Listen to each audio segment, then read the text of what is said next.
Под руководством коммунистической партии советский народ создал величайшую державу в мире – Советский Союз. Сегодня КПРФ вновь в авангарде борьбы. Борьбы за право народа идти путем правды, добра и созидания, путем социализма. За 30 лет несколько поколений российских коммунистов прошли путь от антизаконного ельцинского запрета до ведущей оппозиционной силы России.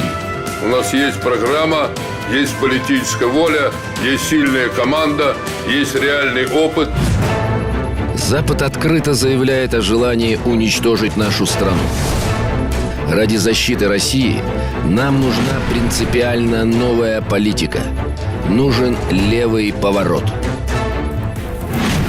Чтобы не остаться беспомощной песчинкой в потоке бурных событий, люди давно научились объединяться и бороться вместе.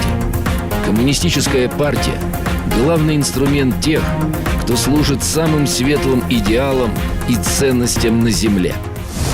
В дни судьбоносной схватки добра со злом мы говорим каждому честному человеку, подлинному патриоту: КПРФ – это твоя партия. Наша задача – обеспечить победу, но для нее нужна мощная поступ батальонов пролетариата, как писал Ленин. Ждем вас в нашей партии. Коммунисты за сильную, справедливую, социалистическую родину. Мы за СССР.